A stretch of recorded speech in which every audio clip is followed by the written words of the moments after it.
Greetings, humans of the internet. Welcome once again to Bowtie Talks. I, of course, am your excellent host, Luke Johnson, coming to you, as usual, from an undisclosed location, Midwest USA, with some more historic insights. And since last week's episode was about obscure inventors, I thought now would be a good time to discuss the history of common household items. Because I cannot tell you how many times I have looked at a refrigerator and thought to myself, I wonder who was the first person to think of doing that. And that, along with several other questions, is what I will try to answer today. So please join with me as I dive into the history of common household objects. And I think the refrigerator would be a good starting place.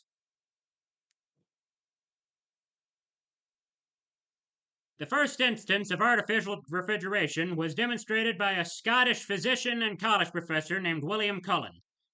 Yes, like the guy from the Twilight series. In 1748, he observed and demonstrated the cooling effect of rapidly evaporating liquid into a gas. However, he never put this method into practical use. The modern mechanical refrigeration process, as we know today, grew from the work of numerous inventors in the 1800s. And prior to the knowledge of mechanical refrigeration, many houses relied on ice boxes, which looked fairly close to modern refrigerators during the 1800s. And these designs consisted of an insulated metal or wooden cabinet with a tray or compartment that held a large block of ice. And these ice blocks were regularly delivered to houses with ice boxes. Now back to the modern mechanical refrigeration process. An American named Jacob Perkins invented the first vapor compression system in 1834, while a German professor named Carl von Linde patented a new process for liquefying gases in the late 1800s. And refrigerator innovations led to widespread commercial refrigeration process at the turn of the 20th century for industries like breweries and meatpacking plants. And in 1913, an American named Fred W. Wolf invented the first home electric refrigerator, which featured a refrigeration unit at the top of the icebox. Mass production of domestic refrigerators began in 1918 when William C. Durant introduced the first home refrigerator with a self-contained compressor. However, refrigeration really failed to take off during this time, mostly because of the toxic gases that were used for the refrigeration process. Between the late 1800s and 1929, refrigerators used toxic gases like ammonia, methyl chloride, and sulfur dioxide as refrigerants. And several fatal accidents occurred during the 1920s because of methyl chloride leakage from refrigerators. And so, people started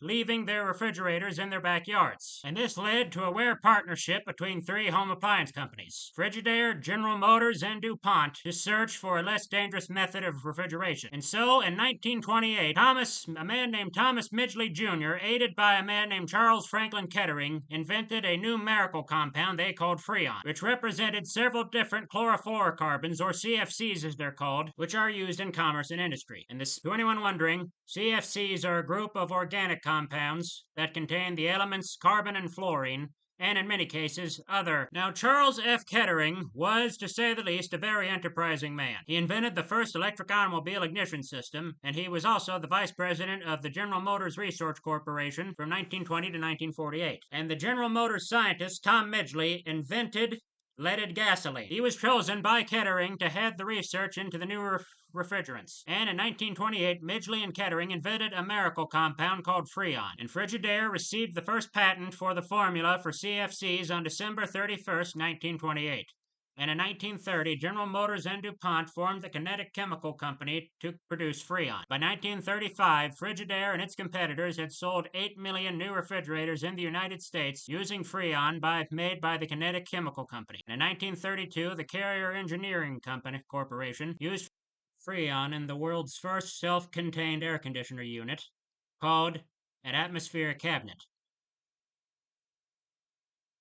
And because Freon is non-toxic, it eliminated the danger posed by refrigerator leaks.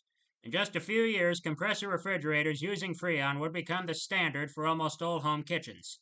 And in 1930, Thomas Midgley held a demonstration of the physical properties of Freon for the American Chemical Society by inhaling a lungful of the new wonder gas and breathing it out onto a candle flame, which was extinguished. And while still on the subject of temperature control, think that it would be a good time to discuss the history of the air conditioner because, believe it or not, it was not originally intended to condition houses. To tell you about that, I first have to tell you about a man named Harrier, a man who recently graduated from Cornell University in 1902 and began working for the Buffalo Forge Heating Company in Buffalo, New York. And he was tasked with finding a solution for a printing company in Brooklyn, New York that was having problems. Its paper was expanding or contracting in the variable East Coast humidity, which played havoc with the color register for four-color printing since the ink applied one color at a time required pinpoint calibration to avoid badly aligned, muddy illustrations. And so the system that Carrier devised still forms the basis for the modern air conditioner, or more accurately, humidity controller.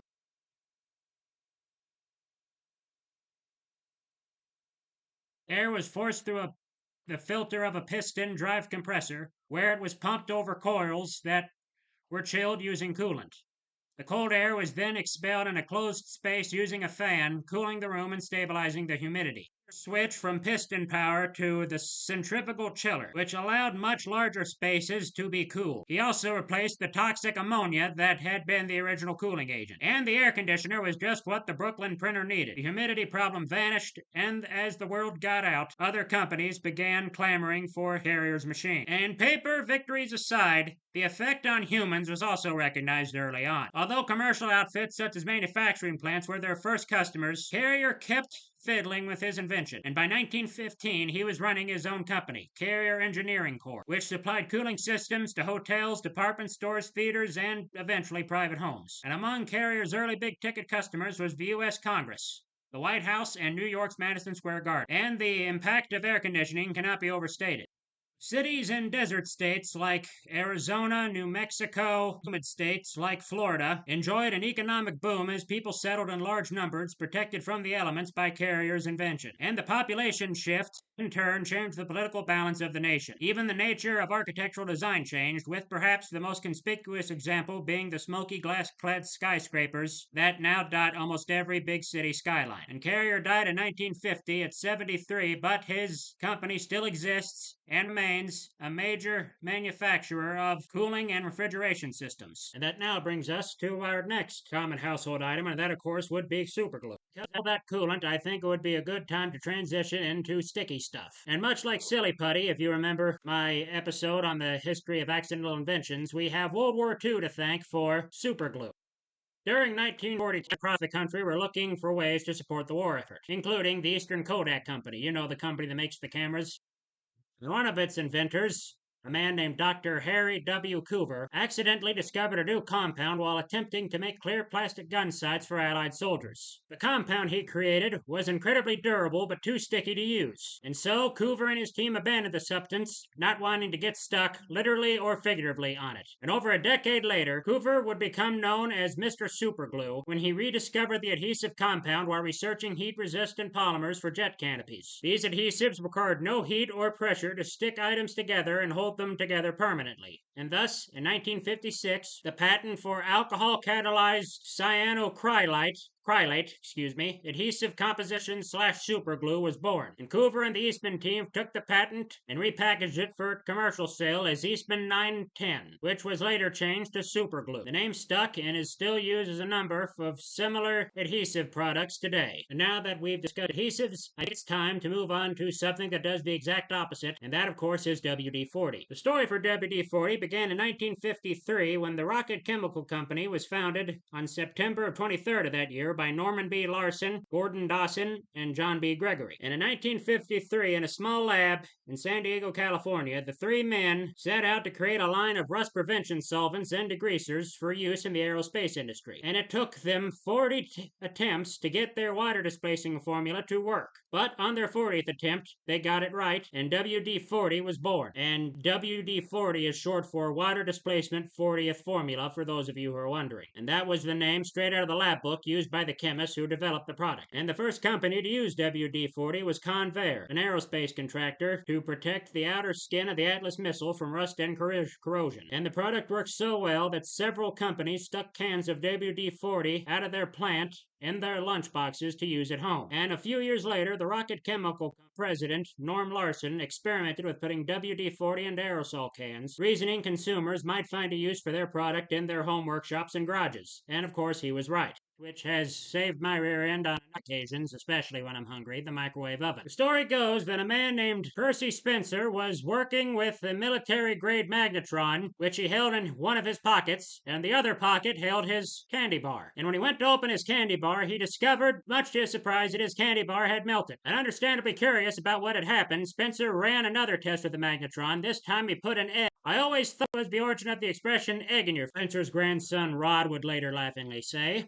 And less than 1 year later, in 1947, the first microwave oven hit the market. And it really was an oven. It was like a full-sized oven. And would you believe me if I told you we have the same man to thank for both the electric stove and the automatic toaster? That's right, we have a man from Michigan named Lloyd Copeman to thank for both innovations. Well, actually, Copeman did not fully invent the electric stove. He made certain improvements in it. The first patent had actually been filed in 1896. Copeman was quite a remarkable man. He began experimenting and inventing when he was just 10 years old. His first invention was a clock-like instrument that turned his father's grindstone automatically. And after marrying in Washington State, he and his wife moved back to Michigan, where he began to take inventing seriously. And by 1912, Copeman Electric Stove Company was formed, and thanks to stockholders raising $500,000. And this is where he invented the first heat-regulated electric stove, which he called the fireless cooker. And the automatic toaster was another creation, toasting both sides of the bread. Before, the consumer could only toast one side, take the slice out, and then turn it over and brown the other side. And in the late 1910s, Westinghouse bought the Copeman Company,